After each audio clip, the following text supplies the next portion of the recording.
Chapter 19, in which Passepartout takes a too great interest in his master, and what comes of it.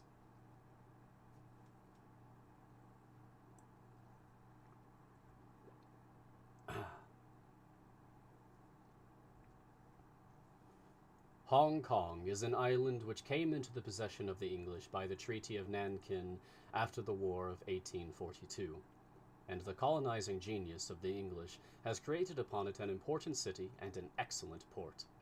The island is situated at the mouth of the Canton River and is separated by about 60 miles from the Portuguese town of Macau on the opposite coast. Hong Kong has beaten Macau in the struggle for the Chinese trade, and now the greater part of the transportation of Chinese goods finds its depot at the former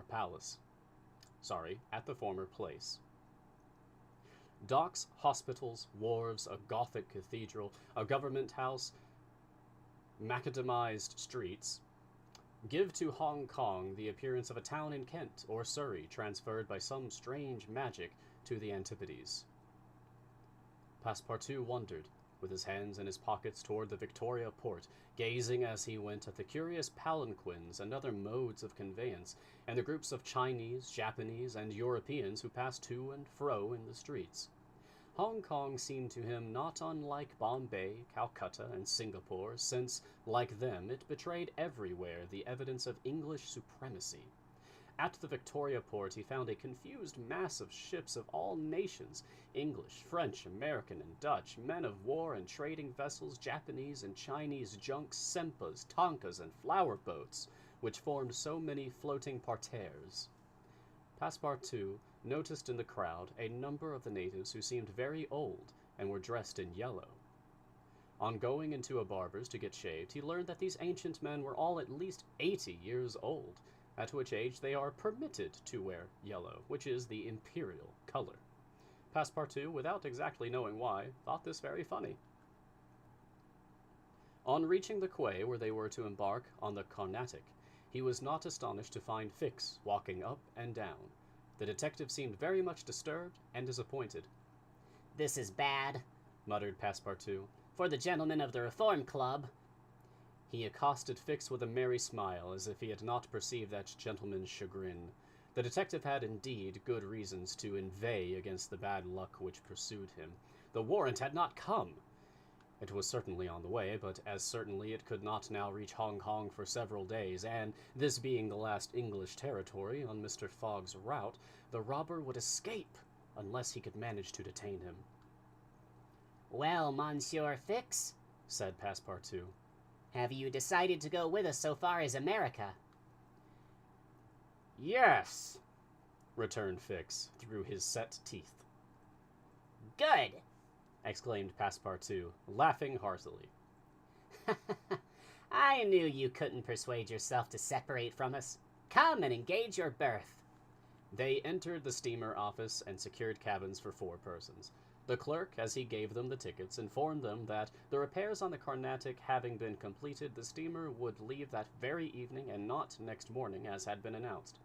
"That will suit my master all the better," said Passepartout. "I will go and let him know." Fix now decided to make a bold move. He resolved to tell Passepartout all. It seemed to be the only possible means of keeping Phileas Fogg several days longer at Hong Kong. He accordingly invited his companion into a tavern which caught his eye on the quay. On entering, they found themselves in a large room handsomely decorated, at the end of which was a large camp bed furnished with cushions. Several persons lay upon this bed in a deep sleep. At the small tables which were arranged about the room, some 30 customers were drinking English beer, porter, gin, and brandy, smoking the while long red clay pipes stuffed with little balls of opium mingled with essence of rose. From time to time, one of the smokers, overcome with the narcotic, would slip under the table, whereupon the waiters, taking him by the head and feet, carried and laid him upon the bed. The bed already supported 20 of these stupefied sots. Fix and Passepartout saw that they were in a smoking-house haunted by those wretched, cadaverous, idiotic creatures to whom the English merchants sell every year the miserable drug called opium, to the amount of £1,400,000. thousands devoted to one of the most despicable vices which afflict humanity. The Chinese government has in vain attempted to deal with the evil by stringent laws. It passed gradually from the rich, to whom it was at first exclusively reserved, to the lower classes, and then its ravages could not be arrested. Opium is smoked everywhere, at all times, by men and women in the Celestial Empire. And once accustomed to it, the victims cannot dispense with it, except by suffering horrible bodily contortions and agonies. A great smoker can smoke as many as 8 pipes a day, but he dies in 5 years. It was in one of these dens that Fix and Passepartout, in search of a friendly glass, found themselves. Passepartout had no money, but willingly accepted Fix's invitation in the hope of returning the obligation at some future time. They ordered 2 bottles of port, to which the Frenchman did ample justice, whilst Fix observed him with close attention. They chatted about the journey, and Passepartout was especially merry at the idea that Fix was going to continue it with them. When the bottles were empty, however, he rose to go and tell his master of the change in the time of the sailing of the Carnatic. Fix caught him by the arm and said, "Wait a moment. What for, Mr. Fix? I want to have a serious talk with you." A serious talk? Cried Passepartout, drinking up the little wine that was left in the bottom of his glass. Well, we'll talk about it tomorrow. I haven't time now. Stay! What I have to say concerns your master. Passepartout, at this, looked attentively at his companion. Fix's face seemed to have a singular expression. He resumed his seat. What is it that you have to say? Fix placed his hand upon Passepartout's arm and, lowering his voice, said, "You have guessed who I am?" "Parbleu!" said Passepartout, smiling. "Then I'm going to tell you everything." Now that I know everything, my friend. Ah, that's very good. But go on, go on. First, though, let me tell you that those gentlemen have put themselves to a useless expense. "Useless?" said Fix. "You speak confidently. It's clear that you don't know how large the sum is." "Of course I do," returned Passepartout. 20,000 pounds. 55,000, answered Fix, pressing his companion's hand. "What?" cried the Frenchman. "Has Monsieur Fogg dared? 55,000 pounds! Well, there's all the more reason for not losing an instant," he continued, getting up hastily. Fix pushed Passepartout back in his chair and resumed. 55,000 pounds, and if I succeed, I get 2,000 pounds. If you'll help me, I'll let you have 500 of them. "Help you?" cried Passepartout, whose eyes were standing wide open. "Yes, help me keep Mr. Fogg here for 2 or 3 days. "Why, what are you saying? Those gentlemen are not satisfied with following my master and suspecting his honor, but they must try to put obstacles in his way. I blush for them." "What do you mean?" "I mean that it is a piece of shameful trickery. They might as well waylay Mr. Fogg and put his money in their pockets." "That's just what we count on doing." "It's a conspiracy, then!" cried Passepartout, who became more and more excited as the liquor mounted in his head, for he drank without perceiving it. "A real conspiracy! And gentlemen, too. Bah!" Fix began to be puzzled. "Members of the Reform Club," continued Passepartout, "you must know, Monsieur Fix, that my master is an honest man, and that when he makes a wager, he tries to win it fairly." "But who do you think I am?" asked Fix, looking at him intently. "Parbleu! An agent of the members of the Reform Club, sent out here to interrupt my master's journey. But though I found you out some time ago, I've taken good care to say nothing about it to Mr. Fogg." "He knows nothing, then?" "Nothing," replied Passepartout, again emptying his glass. The detective passed his hand across his forehead, hesitating before he spoke again. What should he do? Passepartout's mistake seemed sincere, but it made his design more difficult.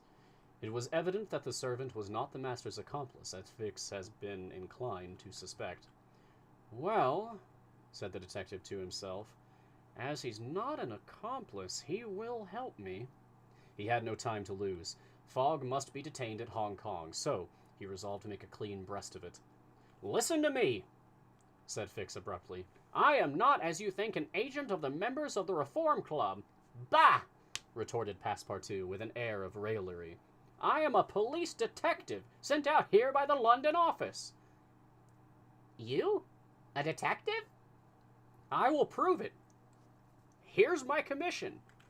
Passepartout was speechless with astonishment when Fix displayed his document, the genuineness of which could not be doubted. "Mr. Fogg's wager," resumed Fix, "is only a pretext, of which you and the gentlemen of the Reform are dupes. He had a motive for securing your innocent complicity." "But why?" "Listen. On the 28th of last September, a robbery of £55,000 was committed at the Bank of England by a person whose description was fortunately secured. Here is his description. It answers exactly to that of Mr. Phileas Fogg." "What nonsense!" cried Passepartout, striking the table with his fist.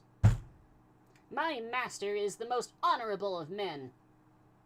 "How can you tell? You know scarcely anything about him.